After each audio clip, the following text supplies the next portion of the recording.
Nah, kemudian contoh keterlibatan. Ya, kalau tadi interaksi, ini contoh keterlibatan. Jumlah like atau love pada sebuah postingan. Nah, jadi, berapa banyak jumlah like atau love pada sebuah postingan. Kemudian jumlah komentar atau tanggapan diterima di sebuah postingan. Ketiga, jumlah berbagi atau retweet pada sebuah postingan. Nge-repost lagi atau retweet. Atau postingan kita dibagi. Ya, terus kemudian tingkat partisipasi dalam polling atau kuis. Berapa banyak yang mengikuti polling dan kuis yang kita lakukan.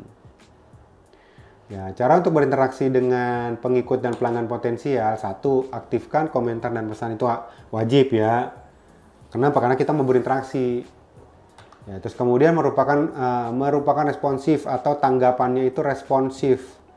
Jadi kitanya juga jangan baperan gitu ketika kita mendapatkan kritik, ketika kita mendapatkan komentar yang tidak baik, ya kurang baik gitu ya. Terus kemudian kita baper gitu dengan ngebales kata-kata yang kasar. Ya, terus kemudian mengadakan sesi tanya jawab. Yang keempat, menggunakan fitur live.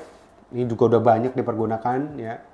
Bahkan anak-anak Gen Z sekarang nih, ya anak-anak strawberry sekarang nih, dia bekerja itu live di kantornya.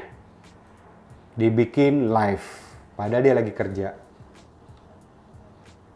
Ya. Terus kemudian mengadakan kontes dan giveaway.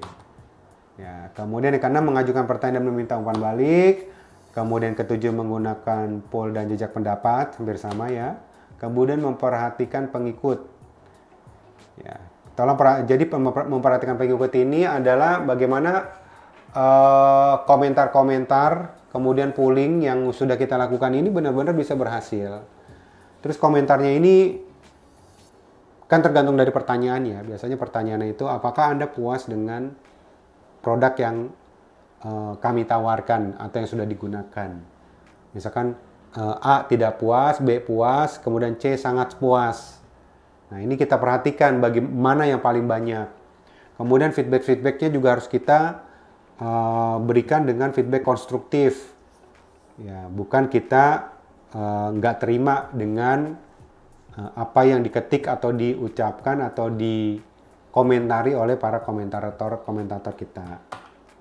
Kemudian 9, menggunakan strategi email marketing. Nah, ini juga. Jadi strategi email marketing ini juga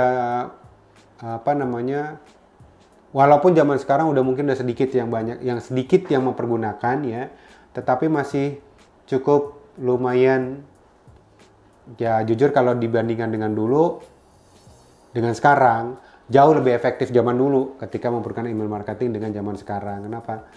Orang sekarang jarang buka email, apalagi email kantor. Email kantor kan dipakainya buat urusan kantor, dan biasanya email kantor itu adanya di laptop atau komputer kantor, nggak ada di HP. Jadi yang ada di HP itu adalah email pribadinya. Dan itu pun tapi juga jarang dilihat. Terbukti, coba aja teman-teman perhatikan, ada berapa inbox email kalian. Ya, inbox email kalian ada berapa? Rata-rata ribuan, artinya apa? Memang jarang dibuka emailnya. Kemudian 10, mengadakan acara atau pertemuan langsung. Ya, seperti tadi yang saya bilang, bisa aja kita mengadakan acara atau pertemuan langsung untuk komunitas kita. Kemudian strategi dalam membangun keterlibatan yang kuat melalui komentar, pesan langsung, dan konten interaktif. Ya, teman-teman bisa mengajukan pertanyaan terbuka, terus kemudian meminta umpan balik, mengadakan kontes atau giveaway, memperhatikan detail, menggunakan hashtag dan tagar, menyediakan konten interaktif, responsif, dan ramah. Nah, inilah strategi dalam membangun keterlibatan yang kuat melalui komentar, pesan langsung, dan konten interaktif. Oke, saya rasa di pertemuan ke-6 ini sudah selesai.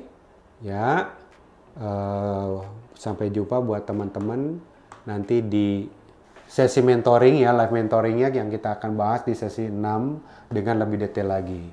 Baik teman-teman, saya rasa cukup untuk pertemuan 6 ini. Sampai jumpa di pertemuan selanjutnya. Terima kasih, sampai jumpa.